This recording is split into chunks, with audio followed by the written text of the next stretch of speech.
Bienvenue à ce dernier grand jour du cycle des fêtes annuelles de Dieu. Un jour très spécial. C'est une fête différente de la fête des tabernacles. C'est la dernière du cycle annuel des 7 fêtes de Dieu. Dieu a établi 7 fêtes qui décrivent les 7 étapes précises de son plan. On en a 3 au printemps, 4 fêtes à l'automne, et chaque fête est une prophétie qui représente justement un événement annoncé d'avance. Dernièrement, nous avons célébré la 4e fête du plan de Dieu, la fête des trompettes, désignant le retour prochain du Christ. Allez à Apocalypse chapitre 19. On va simplement voir le contexte de ce retour flamboyant du Christ, la description frappante de sa venue prochaine. Apocalypse 19, et nous allons lire à partir du verset 11 jusqu'au verset 16. Puis, je vis le ciel ouvert, et voici, parut un cheval blanc. Celui qui le montait s'appelle Fidèle et Véritable. Il juge et combat avec justice. Ses yeux étaient comme une flamme de feu. Sur sa tête étaient plusieurs diadèmes.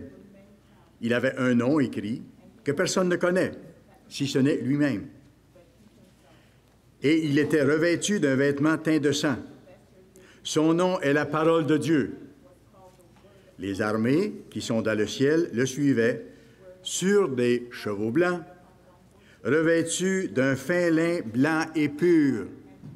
C'est vous et moi si nous persévérons et qui devons nous vêtir des œuvres que nous devons faire, le fin lin. Verset 15. De sa bouche sortait une épée aiguë pour frapper les nations. Il les pètera avec une verge de fer, et il foulera la cuve du vin de l'ardente colère du Dieu Tout-Puissant. Il avait sur son vêtement et sur sa cuisse un nom écrit, formidable, Roi des rois, Seigneur des seigneurs.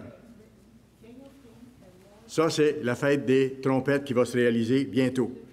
Après ça, 5e fête, nous venons de la célébrer il n'y a pas longtemps, fête des expiations, où Satan et ses démons seront liés et empêchés de nuire pendant 1000 ans. On n'y ira pas, mais vous pourrez lire Apocalypse 20, versets 1 à 3, où Satan et ses démons seront liés et les survivants de la Troisième Guerre mondiale n'auront pas à combattre Satan et ses démons comme nous avons à le combattre. Après ça, on arrive à la 6e fête de Dieu, la fête des tabernacles. Et cette fête-là sera pour tous ceux qui auront survécu à la grande détresse. Il y aura un certain nombre qui vont survivre. Ce ne sera pas de nombreux milliards de personnes. Parfois, on regarde ça et ça peut laisser entendre qu'il pourrait y avoir peut-être 10 % de la population mondiale qui pourrait survivre à la grande détresse. Ces gens-là vont à ce moment-là être appelés, vont être enseignés, vont devoir faire les mêmes choix que nous devons faire et mettre en pratique les lois de Dieu. Et au bout du 1000 ans, là, on arrive à ce qu'on célèbre aujourd'hui, nous, la 7e fête de Dieu, le dernier grand jour. Allez à Apocalypse 20. Apocalypse 20. Et ici, c'est intéressant, vous allez voir, on va trouver réponse à une grande question que de nombreux êtres humains se posent. Qu'est-ce qui arrive après la mort? Et vous savez, la plupart des êtres humains sur la face de la Terre, quelle que soit leur religion, ne comprennent pas vraiment ce qui nous attend. Parce qu'ils ne connaissent pas le vrai Dieu, ni son plan. Mais ils auront l'occasion de le connaître. Qu'est-ce qui va arriver à tous les êtres humains qui sont morts depuis Adam et Ève jusqu'au retour de Christ. Est-ce qu'ils sont perdus à jamais? Non. Ils auront leur chance de connaître Dieu, de comprendre son plan et d'y participer volontairement. C'est le sens du dernier grand jour, la grande résurrection de tous les êtres humains qui ont vécu dans l'histoire au bout du premier millénaire du règne du Christ. Ça, c'est fantastique. Vous êtes déjà dans Apocalypse chapitre 20. Lisons les versets 11 et 12. Ça, c'est au bout du millénaire. Le Christ est revenu, on est au bout du millénaire. Et là, une autre étape commence. Puis, je vis un grand trône blanc. Et celui qui était assis dessus, le Christ, le roi des rois. La terre et le ciel s'enfuirent devant sa face, et il ne fut plus trouvé de place pour eux. Ça indique simplement qu'il y aura un changement total de la topographie de la surface de la terre. Verset 12. Et je vis les morts, les grands et les petits, ceux qui sont morts avancés en âge, les enfants, ceux qui sont morts nés, ceux qui sont morts dans le ventre de leur mère, les grands et les petits. C'est le temps de la résurrection générale de tous ceux qui ont existé dans l'histoire et qui n'ont jamais connu le vrai Dieu. Je recommence la lecture du verset 12. Et je vis les morts, mais maintenant ils ne sont plus morts, là. Ils sont ramenés à la vie. Et je vis les morts, les grands et les petits, qui se tenaient devant le trône. S'ils sont devant le trône, c'est qu'ils sont vivants. Formidable. Là, on voit la description de ce qui va se passer. Et regardez après. Des livres furent ouverts. Des livres furent ouverts. Quels livres? Les livres de la Bible. Ils n'ont jamais connu Dieu. Même ceux qui lisaient la Bible ne connaissaient pas le vrai Dieu et n'ont pas été appelés. Ces livres-là seront ouverts. Les livres que nous ouvrons quand Dieu nous appelle et que nous commençons à comprendre. De Genèse jusqu'à Apocalypse. Voyez-vous, ils vont devoir suivre le même processus que vous et moi, appelés maintenant, devons suivre. Ils auront la même occasion. Formidable. Alors, il dit, « Et je vis les morts, et à ce moment-là, comme je mentionne, ils ne seront plus morts, ils seront vivants, les grands et les petits, qui se tenaient devant le trône. Des livres furent ouverts pour leur enseigner et leur donner le choix, comme nous avons le choix. Et un autre livre fut ouvert. Quel livre? Celui qui est le livre de vie. Parce que ces gens-là se feront enseigner les vraies voies de Dieu, comme nous, on se fait enseigner les vraies voies de Dieu. Ils devront faire des choix, lutter pour vaincre leur nature humaine et être baptisés, demander pardon à Dieu pour leurs fautes, recevoir le Saint-Esprit par l'imposition des mains, et à ce moment-là, à leur tour, comme ceux qui reçoivent maintenant l'imposition des mains, leur nom sera écrit dans cet autre livre-là, qui est le livre de la vie éternelle. Parce que quand on reçoit l'imposition des mains d'un ministre après le baptême, on reçoit un dépôt du Saint-Esprit seulement. Et ce sera le même cas pour eux. Et les morts furent jugés selon leurs œuvres. Maintenant, je fais une précision importante. Ces morts-là, ramenés à la vie, tous ceux qui ont existé dans le passé, vont être jugés pas sur ce qu'ils ont fait dans leur vie antérieure. On a tous été des pécheurs. Eux aussi. mais ils seront jugés selon ce qu'ils vont faire avec ce qu'ils se feront enseigner. C'est là-dessus qu'ils seront jugés, qu'ils seront examinés pour voir s'ils veulent vraiment obéir à Dieu. Alors, ils furent jugés, ils seront jugés selon leurs œuvres, d'après ce qui était écrit dans ces livres. Comme nous, on voit ce qu'on doit faire en tant que chrétiens par ces livres-là. Ils vont suivre le même chemin exactement. Et après, regardez le verset 13. « La mer rendit les morts qui étaient en elle. » Et ça, c'est tellement encourageant. Parce que je connais des gens, et il y en a dans l'Église, qui ont perdu des membres de leur famille, et dans certains cas, toute leur famille, en mer, parce que leur famille a été noyée dans l'océan.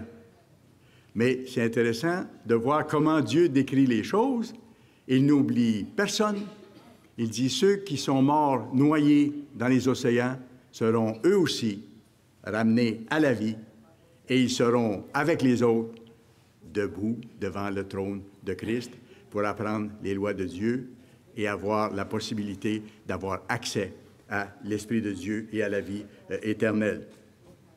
Alors la mer rendit les morts qui étaient en elle, la mort et le séjour des morts rendirent les morts qui étaient en eux, et chacun fut jugé selon ses œuvres. Et après, regardez, là on va plus loin, on va après cette période-là. Puis la mort et le séjour des morts furent jetés dans les temps de feu. C'est qu'à la toute fin de l'histoire humaine, au bout de cette dernière période-là, où les ressuscités de toute l'histoire auront leur chance d'apprendre les lois, à la toute fin, la mort sera détruite. Pourquoi? Parce que ce sera seulement des êtres spirituels qui vont rester. Il ne pourra plus y avoir de mort. Ce sera terminé. La mort et le séjour des morts seront jetés dans les temps de feu, symboliquement pour être effacés. Il n'y aura plus de mort. Il restera seulement la famille de Dieu. C'est la seconde mort, maintenant. Les temps de feu. Quiconque, à ce moment-là, ne fut pas trouvé écrit dans le livre de vie parce qu'il aura rejeté Dieu ou qu'il se sera détourné de Dieu, quiconque aura fait ça, son nom ne sera pas trouvé dans le livre de vie et il sera jeté dans les temps de feu pour être détruit éternellement. Par amour, parce que Dieu ne veut pas que cette personne-là soit malheureuse pour l'éternité et qu'elle rende les autres malheureux. Dieu est un Dieu d'amour et il se préoccupe de tout le monde. Maintenant, on va faire un petit voyage dans le temps. On va regarder un film ensemble. Projetons-nous dans 1000 quelques années d'ici. Le Christ sera revenu. On est 1000 ans plus loin, là. Le Christ sera revenu. Satan aurait été lié 1000 ans.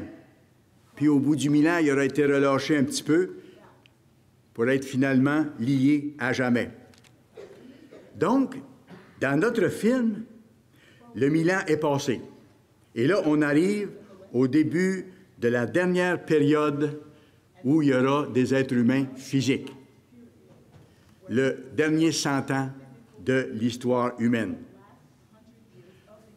Allons dans Ésaïe. Je vais vous montrer d'où on tire cette information du dernier 100 ans pour la grande multitude qui sera ramenée à la vie au début du dernier grand jour, après le premier millénium du règne du Christ. Ésaïe 65, versets 19 à 25. Dieu dit, « Je ferai de Jérusalem mon allégresse et de mon peuple ma joie. On n'y entendra plus le bruit des pleurs et le bruit des cris. Ce sera terminé, les souffrances humaines. » Et regardez ce qu'il dit, ce qui va se passer durant ce 100 ans-là. Il n'y aura plus ni enfants ni vieillards qui n'accomplissent leur jour. Ceux qui seront ramenés à la vie auront assez de temps pour prouver à Dieu qu'ils veulent lui appartenir. Et en même temps, à cette période-là, le dernier 100 ans, le cycle des naissances, comme M. Armstrong nous a expliqué, sera interrompu. Les êtres humains qui vont vivre à cette époque n'auront plus d'enfants. Dieu met un terme à la composition de sa famille. C'est normal. Parce qu'au-delà de ça, comme j'ai mentionné, il ne restera que des êtres spirituels immortels. Tous ceux dans l'histoire qui auront été appelés, selon le plan de Dieu, à diverses époques, et qui auront vraiment pris l'engagement de vivre selon les lois de Dieu, et qui l'auront fait. Il va rester seulement ces gens-là devenus des êtres spirituels. Alors, c'est pour ça qu'il dit, verset 20, « Il n'y aura plus ni enfant ni vieillard qui n'accomplissent leur jour, car celui qui mourra à 100 ans, c'est pour ça qu'on parle d'une période de 100 ans, celui qui mourra à 100 ans sera jeune, et le pécheur, âgé de 100 ans, sera maudit. » Les gens auront encore le choix de faire le bien ou non. Et ceux qui feront le mal ne pourront pas avoir accès à la vie éternelle et seront éliminés à cause de l'amour de Dieu. Alors, on revient à ça. Début du dernier 100 ans de l'histoire humaine. Autrement dit, au début de la réalisation de cette prophétie, qu'est le dernier grand jour. Ce sera la résurrection à la vie physique de tous les humains de l'histoire humaine depuis Adam et Ève. Des milliards de personnes. Ils n'ont jamais connu le vrai Dieu. Ils n'ont jamais reçu son Saint-Esprit pour le comprendre et marcher dans ses voies. Mais ils seront ramenés à la vie parce que le dernier grand jour, c'est en même temps la fête d'un Dieu juste, la fête de la justice de Dieu. Il n'oublie personne. La même occasion d'être appelé, de connaître Dieu, de connaître ses lois, ses commandements, elle aura été donnée à tous les êtres humains qui auront existé dans l'histoire humaine. Le même appel. Je ne m'y reporterai pas, mais vous irez voir dans 1 Timothée 2, verset 4. 1 Timothée 2, verset 4. Le but de Dieu, là, pour tous les êtres humains auxquels il a donné la vie, ça a toujours été le même depuis le début. Il n'a jamais changé. Je vous cite ce verset. « Dieu veut que tous les hommes soient sauvés. » C'est son espoir. Il sait que certains n'y arriveront pas. Pas parce que lui ne les aide pas, mais parce qu'ils vont choisir autrement.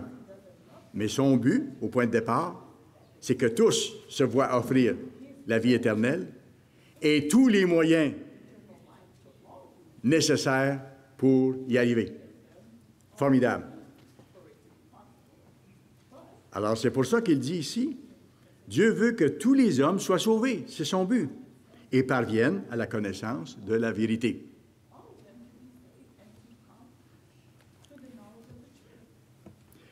C'est pourquoi, après le premier millénium du règne du Christ sur la terre, tous les humains de l'histoire seront ramenés à la vie physique, comme Lazare. Même chose, à la vie physique.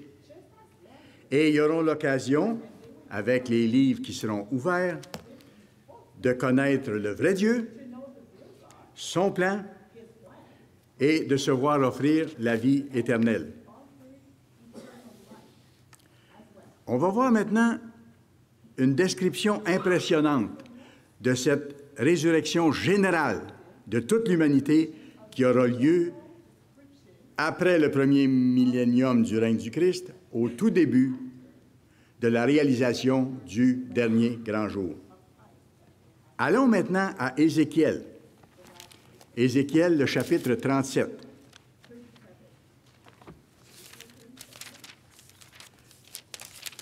Dieu a donné une vision au prophète Ézéchiel et lui a demandé de l'écrire dans un livre pour nous, pour que nous comprenions son plan. Alors, Ézéchiel, verset 37, lisons le verset 1 et 2. C'est Ézéchiel qui parle. « La main de l'Éternel fut sur moi, et l'Éternel me transporta par son esprit et me déposa dans le milieu d'une vallée remplie d'ossements. » Verset 2. « Et il me fit passer auprès d'eux, tout autour.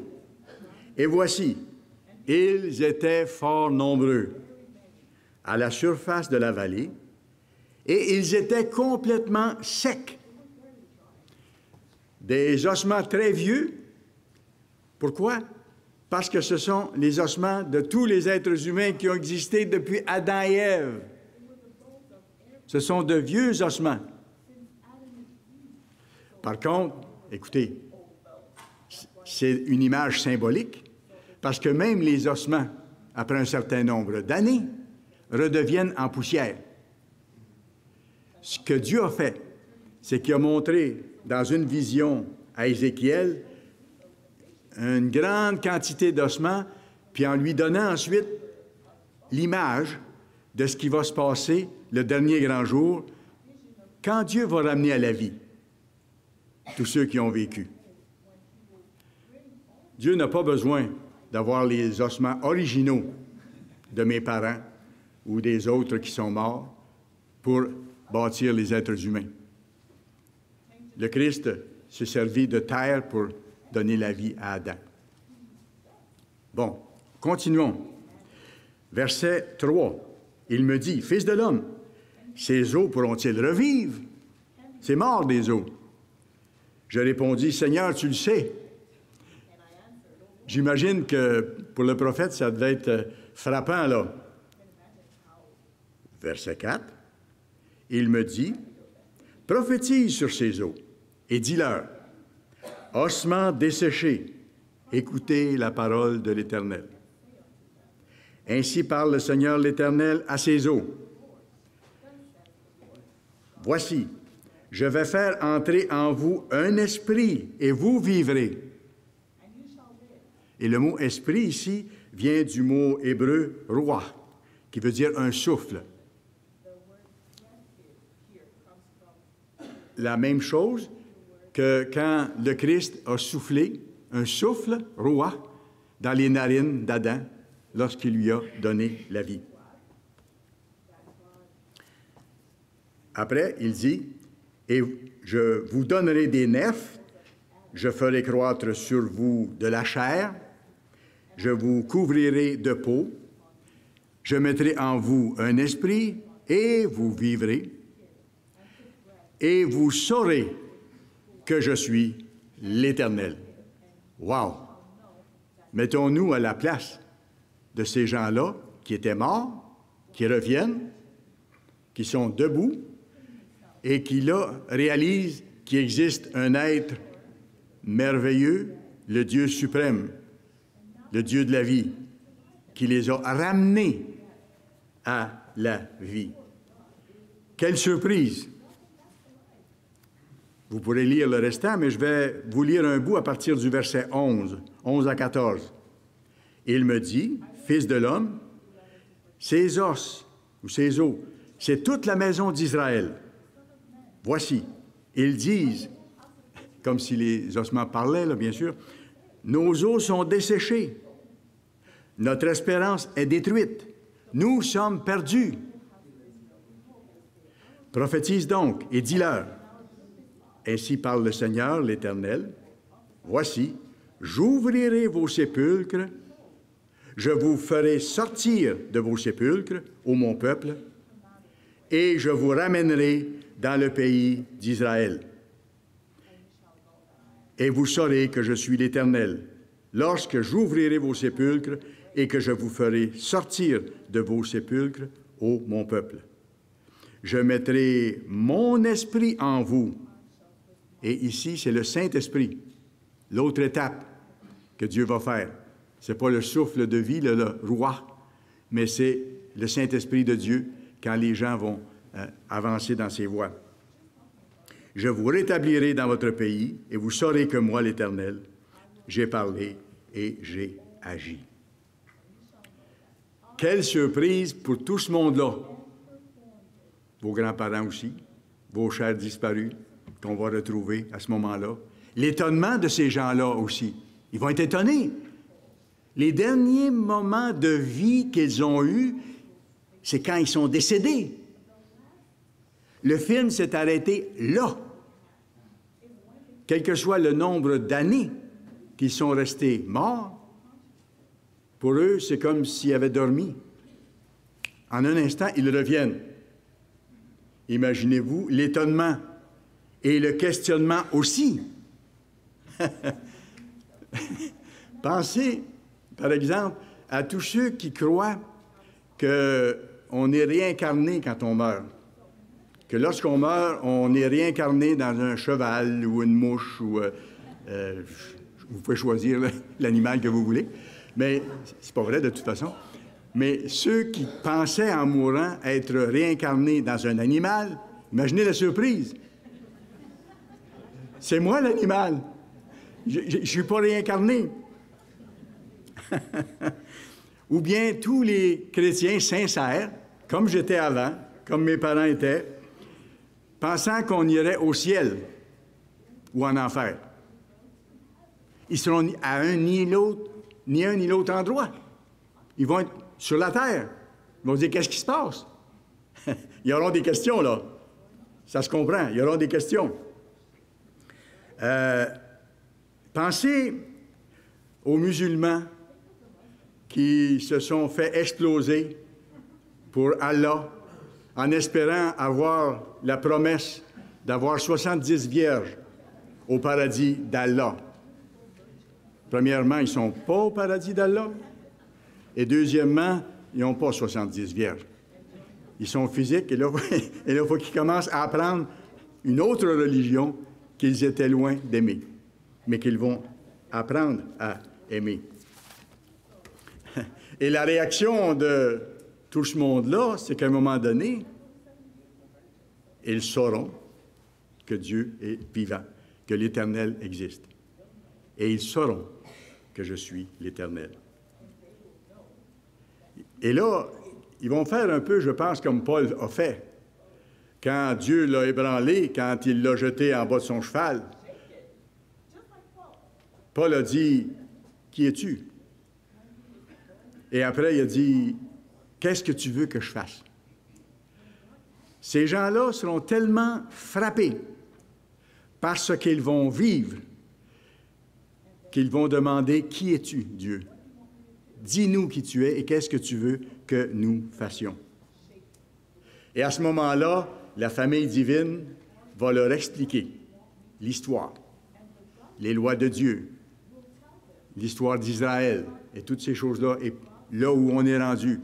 Ils vont leur dire qu'il y a eu un 1000 ans aussi avant eux, où l'humanité survivante de la Troisième Guerre mondiale a dû apprendre les lois de Dieu et ses voies, comme eux. Alors, la famille de Dieu leur expliqueront qui est Dieu, qui est son plan, qu'est-ce que c'est la vie éternelle, et qu'ils peuvent y avoir accès, mais qu'ils doivent, eux aussi, mettre en pratique les lois de Dieu, célébrer ses fêtes aussi.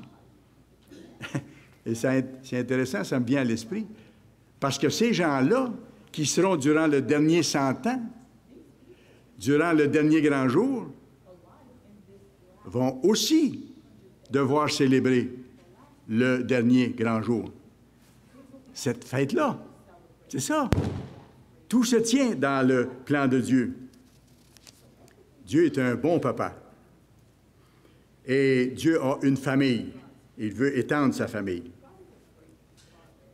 Et vous savez quoi? Comme Dieu est un père et comme Dieu est une famille, ça ne me surprendrait pas, et dans le fond, je l'espère, que Dieu vous donne, à vous et à moi, si nous sommes fidèles,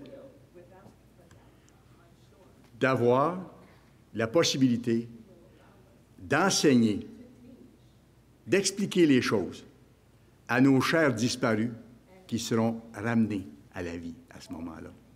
Dieu est un Dieu de famille. N'oubliez pas ça. Et je suis convaincu que Dieu va nous permettre d'enseigner nos êtres chers, de leur expliquer ce qui est arrivé dans l'histoire, leur montrer l'amour de Dieu.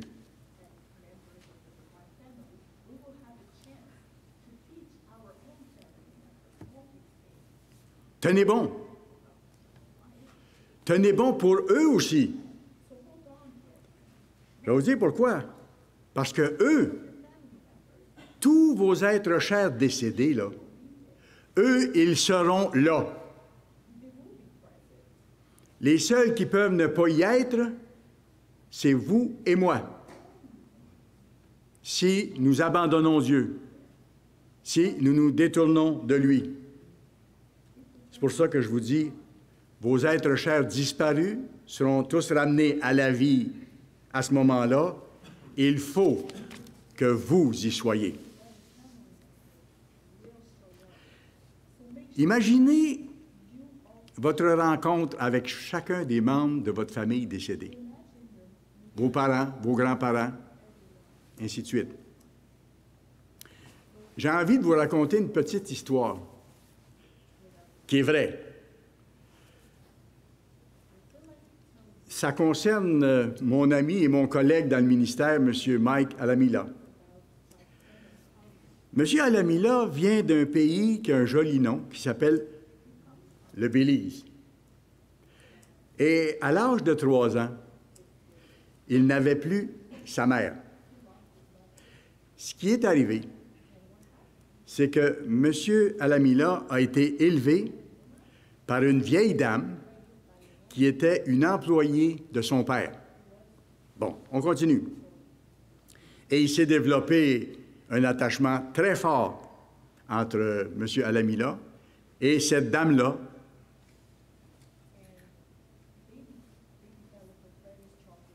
qui l'a pris sous son aile. Les années ont passé. Et ce qui est intéressant, c'est que cette dame-là cherchait la vérité. Elle est allée dans différentes églises, mais n'a jamais trouvé de réponse, les réponses qu'elle cherchait. Mais cette dame-là, elle était illettrée. Elle ne savait pas lire. Alors, ce qui s'est passé, c'est qu'elle a demandé à son enfant adopté, M. Alamila, de lui lire la Bible. Chaque jour, il lui lisait la Bible. Voyez-vous comment Dieu travaille de loin? Comment Dieu amène ses enfants de loin à partir de toutes sortes de circonstances? Ça a pris du temps à M. Alamila à comprendre la vérité. Mais il lisait la Bible. Et ça aidait cette vieille dame-là qui cherchait à connaître la vérité. En 1981, M. Alamila a immigré au Canada.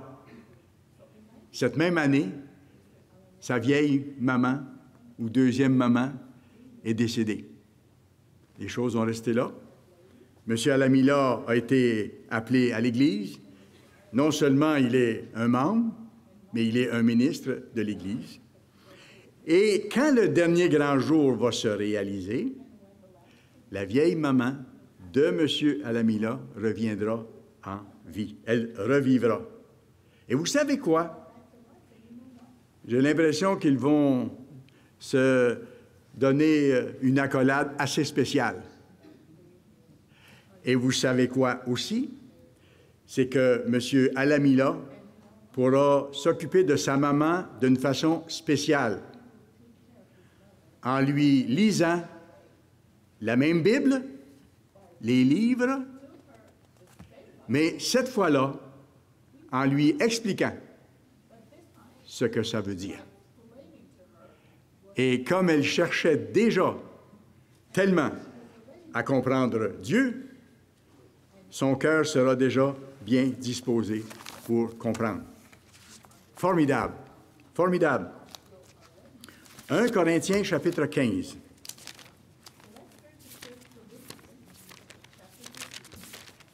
1 Corinthiens, chapitre 15, et on va commencer à lire au verset 20. Ça décrit un petit peu l'histoire des étapes dans le plan de Dieu. 1 Corinthiens 15, verset 20. Mais maintenant, Christ est ressuscité des morts. Il est les prémices de ceux qui sont morts. On voit ailleurs qu'il est le premier-né d'entre les morts.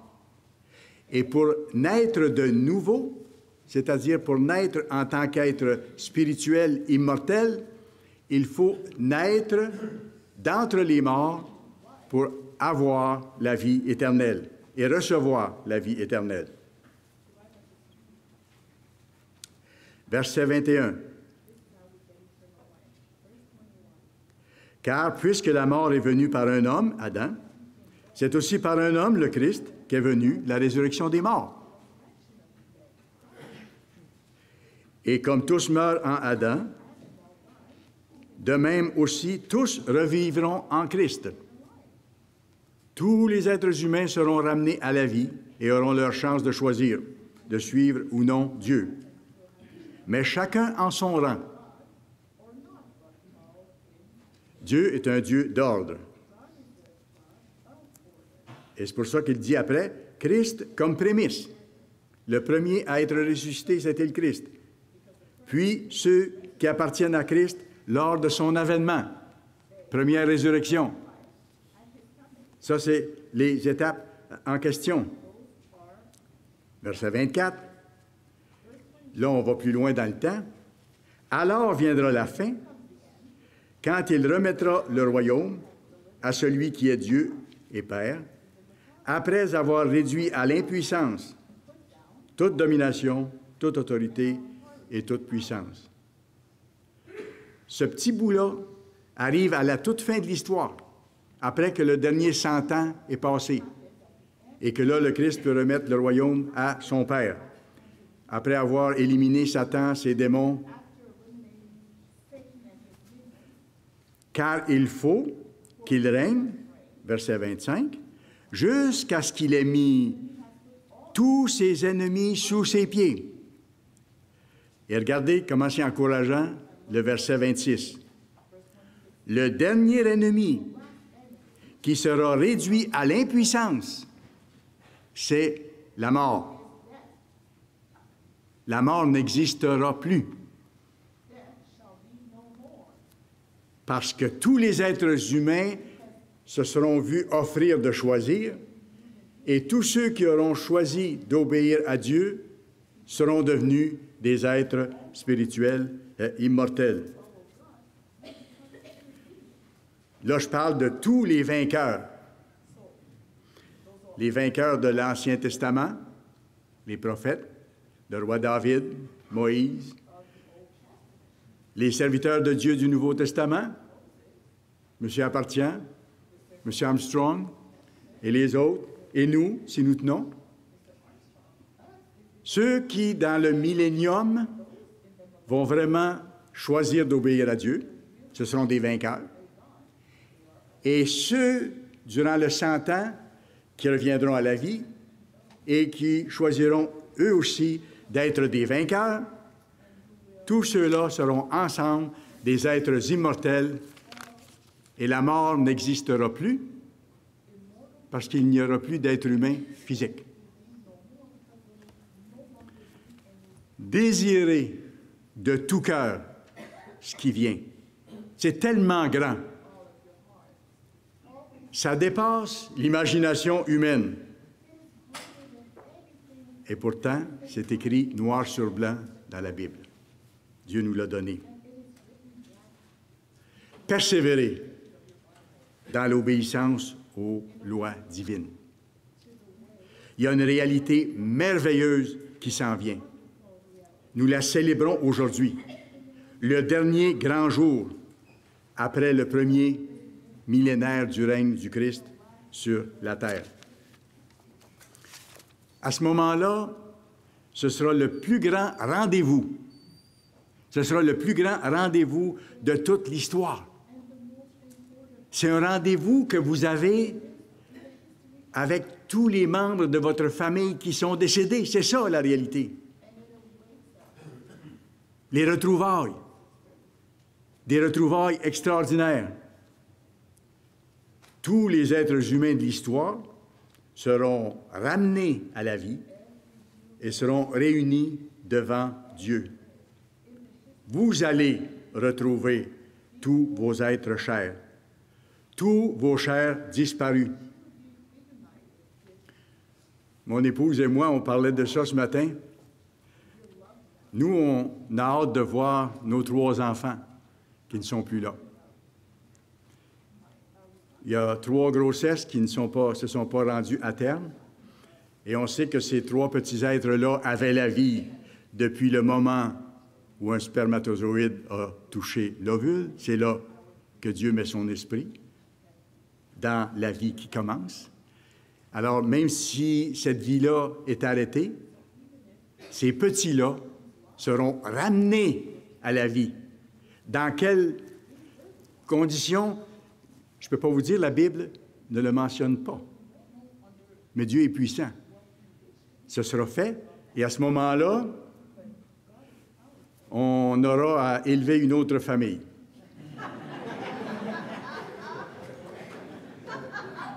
On va recommencer. Mais formidable, dans des conditions extraordinaires. Mais mon épouse me faisait remarquer, ce matin, on parlait qu'on va retrouver nos parents et nos ancêtres, mais elle dit, on va voir aussi ceux qu'on n'a jamais vus. Parce que ces bébés-là, on ne les a pas vus, nous autres. Alors, on va les voir pour la première fois.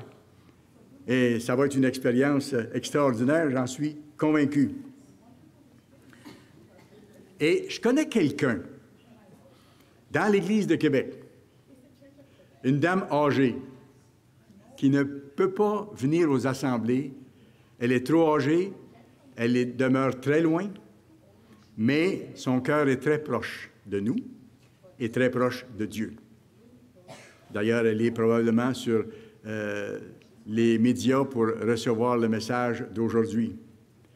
Et je sais que chaque année, cette servante fidèle de Dieu rêve de retrouver sa petite fille comme aujourd'hui. Elle sait que c'est aujourd'hui que cette petite princesse sera ramenée à la vie. Une petite princesse qui s'est fait frapper par une voiture devant la maison de ferme, sur la route, à l'âge de 5 ou 6 ans. Elle est toujours restée dans son cœur, mais la vieille dame qui est membre de l'Église n'avait pas de réponse pour l'avenir concernant sa petite princesse. Mais quand Dieu l'a appelée et lui a révélé la splendeur de son plan, comprenez-vous la joie qu'elle avait? Et comprenez-vous la joie qu'elle a à chaque début de dernier grand jour, chaque année? Parce qu'elle sait que d'ici un certain temps, quand le dernier grand jour va se réaliser, elle va retrouver sa petite princesse et qu'elle va continuer avec elle les liens qu'elle avait établis, qu'elle va lui enseigner les livres de la Bible pour que sa petite princesse, en grandissant, mette en pratique les lois de Dieu et qu'elle soit aussi parmi les êtres éternels ensuite, avec Madame en question. Formidable. Moi, je pense à mon père. Moi, je pense à mon père beaucoup. À d'autres, bien sûr. Mais à mon père, beaucoup. Parce que je vais le prendre dans mes bras pour la première fois. Je n'ai jamais pris mon père dans mes bras. Ce n'était pas notre façon de faire à la maison. D'ailleurs, à l'époque, moi je suis d'une autre époque, mon père est né à la fin des années 1800. Alors, à cette époque-là, les gens exprimaient moins leur affection. Ils pouvaient très bien aimer puis avoir soin des leurs, mais sans leur dire verbalement. Alors, c'est pour ça que je n'ai jamais embrassé mon père. Je ne l'ai jamais pris dans mes bras. Mais l'histoire n'est pas finie. Quand je vais le voir, je vais le faire. Et je vous raconte ça, je me rappelle, je lui ai touché une fois dans ma vie. J'ai touché à mon père affectueusement. Parce que c'était un homme admirable que j'appréciais beaucoup, qui m'a aidé et qui était impressionnant. Mais un jour, j'ai attendu qu'il soit vieux. Quand il était très vieux, un jour, il était assis dans sa berceuse, vis-à-vis de la fenêtre, dans la maison de campagne. Et là, j'ai pris mon courage à deux mains, parce que j'aimais mon père. Et je me suis approché de lui, et j'ai caressé ses cheveux blancs derrière la tête un peu, sans rien dire. J'étais content, je ne l'avais jamais fait, mais là, je l'ai fait. C'est un tout petit début. Il ne sait pas ce qui l'attend. Alors, c'est comme ça. Et vous savez, quand Dieu va ramener mon père à la vie, moi, je vais avoir vécu, là. J'aurais vécu le 1000 ans du règne de Christ, l'âge que j'ai, plus les quelques autres années. Je vais pouvoir dire, papa, vous êtes jeune. Vous avez un peu moins de 100 ans, mais moi, j'ai 1000 quelques années. Vous êtes jeune. Je vais vous montrer les livres de la Bible. Alors, au lieu que ce soit lui qui m'enseigne, parce qu'il m'a enseigné des choses bien précises et valables, là, ce sera moi qui aura le plaisir et le bonheur de lui montrer le vrai but de la vie. Mais je vais plus loin. Parce que, vous savez, j'ai l'impression que Dieu va m'accorder une autre bénédiction. Et sans doute à vous, si vous êtes fidèles. J'ai l'impression que Dieu est un Dieu de famille.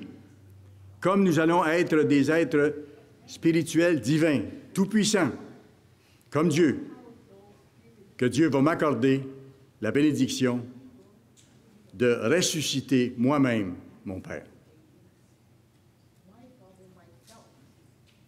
Pensez-y, pensez-y. Rappelez-vous ce que le Christ a dit.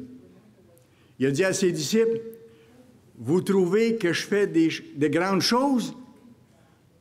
Vous allez faire les mêmes choses. Et même, vous en ferez de plus grandes. » C'est ce que le Christ a dit. C'est pourquoi je me plais à rêver que je pourrais ressusciter moi-même ceux de ma famille, en tant qu'être divin, en tant que membre de la famille de Dieu. Formidable. Vous savez, Dieu nous a appelés pour des choses tellement grandes. Et avez-vous remarqué, au cours de cette fête et dans les mois que nous venons de vivre, comment Dieu nous révèle de choses, comment Dieu se manifeste davantage, comment il nous encourage de façon plus forte encore pour que nous réalisions qu'il nous a appelés pour un but extraordinaire qu'on ne peut même pas décrire totalement. Un peu comme Paul parlait dans un des messages qu'il a fait, j'ai vu des choses que je ne peux pas décrire. C'est formidable. L'appel de Dieu, il est grand. L'appel de Dieu, il est précieux. En terminant, allons à Romains chapitre 4, s'il vous plaît. Romains chapitre 4.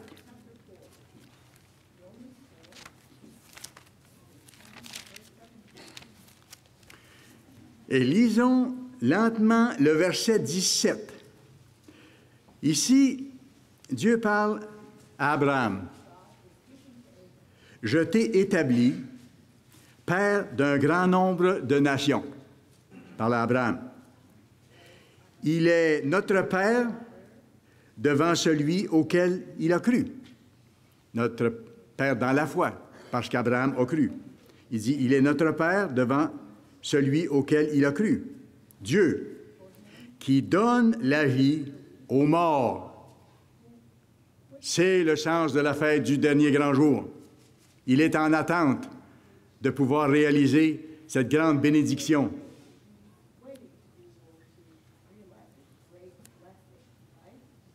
Qui donne la vie aux morts. Et regardez ce qu'il mentionne après. Et qui appelle les choses qui ne sont point comme si elles étaient. Ça, c'est la puissance de Dieu. Parce qu'il est capable d'annoncer d'avance ce qui vient et de le faire arriver. Il est le seul être capable de faire ça. Il décrit d'avance les choses qui ne sont pas encore arrivées comme si elles étaient. Parce que pour lui, c'est comme si c'était fait. Il va faire tout ce qu'il faut pour offrir à tous les êtres humains ce dont ils ont besoin pour arriver à la vie éternelle. Chacun doit faire son choix. Mais son but, c'est que tous, si possible, ça ne sera pas le cas, mais si possible, parviennent à la vie éternelle. Mais pour lui, c'est comme si c'était déjà réalisé.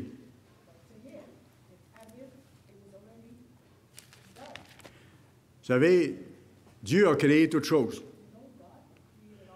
Et dans le toutes choses, Dieu a créé le temps et l'espace.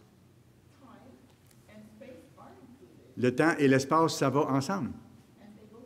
Ça prend un certain temps pour aller du point A au point B dans la création physique. Mais Dieu est en dehors de ça. Il est en dehors du temps et en dehors de l'espace. Et il peut y entrer lorsqu'il le veut, comme le Christ est venu dans la chair humaine. À ce moment-là, il est entré dans le temps, il y a 2000 ans, et dans l'espace, à Jérusalem. Mais le temps et l'espace ont été créés par Dieu. Et il est un Dieu tout-puissant. Je pense qu'on ne réalise pas à quel point il peut tout. Dernier verset, superbe. Matthieu. Matthieu, chapitre 22. Et nous allons lire à partir du verset 31.